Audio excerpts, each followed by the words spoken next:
warahmatullahi wabarakatuh. Kami dari kelompok 6 akan menjelaskan mengenai ragam bahasa ilmiah paragraf. Perkenalkan, nama saya Sri Wahyuni Nur Aini dengan NIM 2001-05020.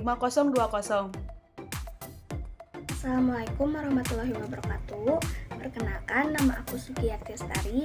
Di sini aku akan menjelaskan tentang definisi paragraf dan tujuannya. Yang pertama, definisi paragraf. Nah, kalian pasti sudah tahu kan apa itu paragraf?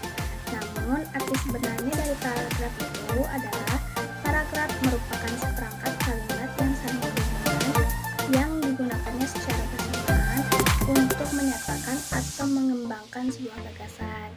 Jadi, paragraf ini kalimatnya digunakan secara bersamaan untuk mengembangkan sebuah gagasan.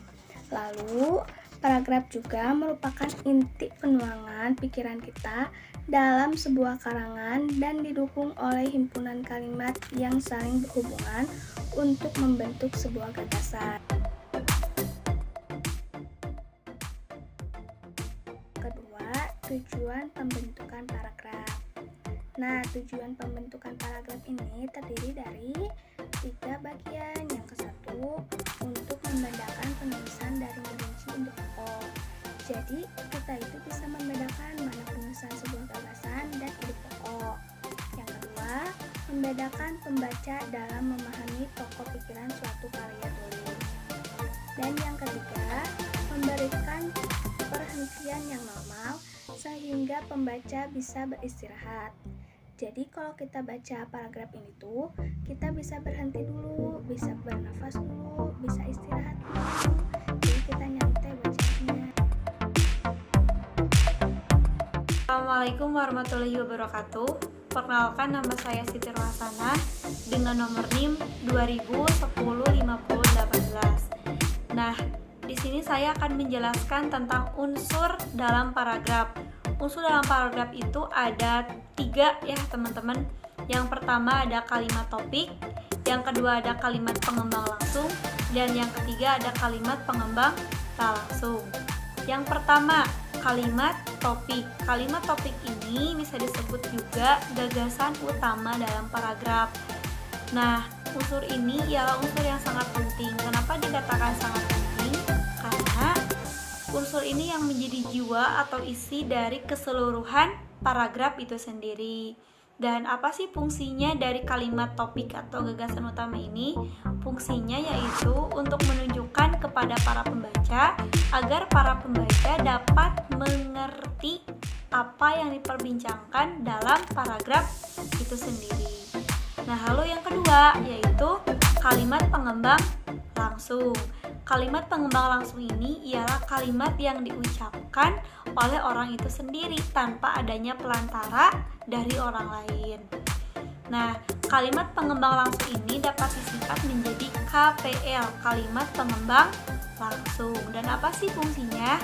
Fungsinya yaitu sebagai kalimat pengembang yang menjelaskan secara langsung dari topik itu sendiri.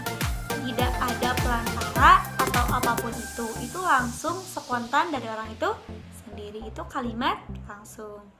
Nah, lanjut yang ketiga yaitu kalimat pengembang tak langsung. Kalau kalimat pengembang tak langsung ini ialah kalimat yang diucapkan bukan oleh orang itu sendiri, tetapi pelantara, kebalikan dari kalimat langsung. Nah, dan kalimat pengembang tak langsung ini dapat disingkat menjadi KPT, kalimat pengembang tak langsung. Dan fungsinya yaitu sebagai kalimat pengembang yang menjelaskan tetapi tidak secara langsung, melainkan adanya pelantara dari orang lain. Nah, biar kalian paham, langsung kita lihat contohnya aja. Lanjut ya ke contoh, biar kalian paham tentang kalimat topik, kalimat pengembang langsung, dan kalimat pengembang tak langsung. Bisa kalian lihat di sini ya contohnya. Yang pertama kalimat topik. Dalam hal pakaian adat, masyarakat Tengger memiliki tradisi berbusana yang merefleksikan kebersahajan hidup dan regularitas yang mendalam. Nah, dalam contoh ini sudah jelas ya bahwa kalimat topik atau gagasan utama ini ialah garis besar dari topik itu sendiri. Jadi di sini dituangkan atau diceritakan gagasan utamanya gitu, yang paling pentingnya dari paragraf itu sendiri. Nah, lalu contoh yang kedua yaitu KPL, kalimat pengembang langsung. Karena ini kalimat langsung, maka di sini contohnya pakaian adat dikenakan ketika ada ritual ataupun hajatan. Nah, kalimat ini kan sedikit tapi memang secara langsung diucapkan oleh orang itu sendiri tanpa adanya pelantara dari orang lain. Makanya kalimat secara langsung ini singkat, padat, dan jelas ya. Lalu contoh yang ketiga yaitu kalimat pengembang tak langsung. Karena di sini tak langsung, maka kita lihat contohnya ya. Para perempuan mengenakan kain batik dan kebaya polos hitam dengan menyanggur rambut mereka dan menyisir rambut mereka dengan rapi. Nah, di sini sudah kita lihat bahwa ada kata para perempuan. Kalau ada kata para, di sini berarti yang menyebutkan bukan dia, begitu, bukan orang itu, tapi adanya pelantara atau orang lain yang menyebutkan, yang menceritakan kayak gitu. Makanya di sini disebutkan kalimat tak langsung kayak gitu ya. Para perempuan kayak gitu. Pembahasan selanjutnya yaitu mengenai tentang syarat pembentukan paragraf.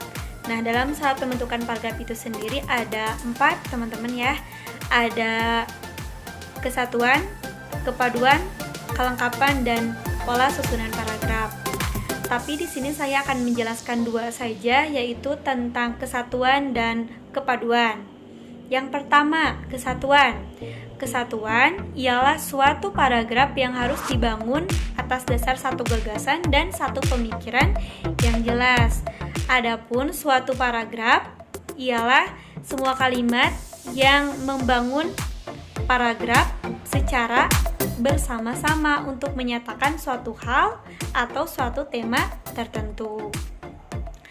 Dan kesatuan paragraf juga berkaitan dengan gagasan utama atau beberapa gagasan tambahan atau penjelas dari gagasan pokok itu sendiri. Itu kesatuan ya teman-teman, kesatuan dalam paragraf. Harus satu kesatuan. Nah, yang kedua yaitu kepaduan atau koherensi. Atau lebih jelasnya biar dapat mudah dipahami yaitu kekompakan dalam satu kalimat atau hubungan dalam satu kalimat. Makanya kepaduan di sini ialah satu kepaduan hubungan satu kalimat dengan kalimat lainnya hingga menjadi satu paragraf yang sempurna. Maka itu disebut dengan kepaduan dalam paragraf.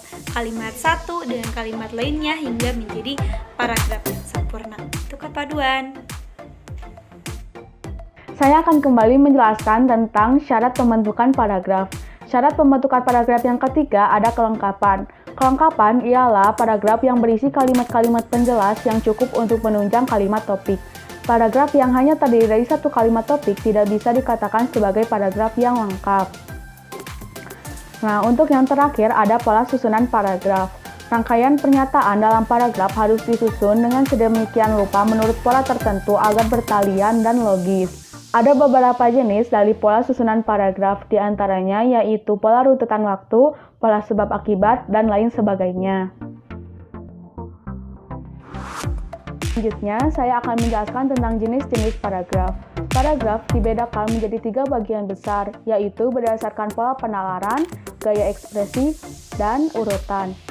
Nah, yang pertama ada berdasarkan pola penalaran. Berdasarkan pola penalaran, paragraf itu dibagi lagi menjadi 5 bagian. Nah, yang pertama ada paragraf deduktif.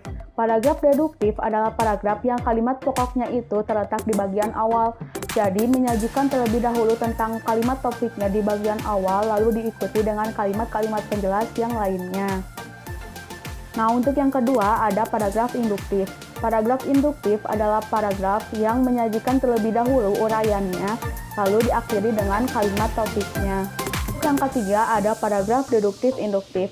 Paragraf deduktif induktif ini mempunyai 2 kalimat pokok, yaitu yang terletak di bagian awal paragraf ataupun di bagian akhir paragraf. Nah, kalimat pokok yang terletak di bagian akhir paragraf ini biasanya menegaskan kembali atau menjelaskan ulang mengenai pokok permasalahan yang ada di bagian awal paragraf. Nah, untuk yang keempat ada paragraf ineratif. Paragraf ineratif adalah paragraf yang kalimat topiknya itu ada di tengah-tengah. Jadi di awal itu ada kalimat penjelas yang berguna untuk pengantar, lalu diikuti dengan kalimat topiknya di bagian tengah, dan diakhiri dengan kalimat penjelas lagi yang berguna untuk mempertegas kembali informasi yang diberikan. Nah, untuk yang terakhir ada paragraf menyebar. Paragraf dengan pola seperti ini tidak memiliki kalimat utama karena pokok pikirannya itu menyebar di seluruh paragraf atau bisa jadi tersirat pada kalimat-kalimatnya. Nah, untuk yang kedua yaitu berdasarkan gaya ekspresi. Berdasarkan gaya ekspresi, paragraf dibedakan menjadi 5 bagian. Yang pertama ada paragraf narasi. Paragraf narasi adalah paragraf yang bertujuan untuk mengisahkan kembali atau menceritakan kembali berbagai peristiwa atau pengalaman hidup berdasarkan rentetan waktunya, sehingga si pembaca itu seolah-olah mengalami sendiri peristiwa tersebut. Yang kedua ada paragraf deskripsi. Paragraf deskripsi berisi gambaran mengenai suatu objek atau suatu keadaan dengan sejelas-jelasnya. Yang ketiga ada paragraf eksposisi. Paragraf eksposisi ini bertujuan untuk memberikan informasi kepada pembaca sehingga memperluas pengetahuan si pembaca tersebut. Paragraf eksposisi ini bersifat non-fiksi atau ilmiah. Yang keempat ada paragraf persuasi. Paragraf persuasi adalah paragraf yang berisi ajakan. Paragraf ini bertujuan untuk membujuk si pembaca agar melakukan sesuatu sesuai dengan keinginan si penulis. Yang kelima ada paragraf argumentasi. Paragraf argumentasi ini bertujuan untuk membuktikan pendapat si penulis agar si pembaca ini menerima pendapatnya. Yang ketiga yaitu berdasarkan urutan. Berdasarkan urutan, paragraf dibedakan menjadi 3 bagian. Yang pertama ada paragraf pembuka. Paragraf pembuka digunakan sebagai penghantar kepada topik pembicaraan. Nah, paragraf pembuka ini biasanya berisi tentang latar belakang suatu masalah. Yang kedua ada paragraf isi. Paragraf isi merupakan inti dari suatu karangan yang terletak di antara paragraf pembuka dan paragraf penutup. Yang terakhir adalah paragraf penutup. Paragraf penutup adalah simpulan dari pokok-pokok pikiran yang terdapat pada paragraf isi. Sekian video presentasi dari kelompok 6, kurang lebihnya mohon dimaafkan. Wabillahi taufiq wal hidayah. Wassalamualaikum warahmatullahi wabarakatuh.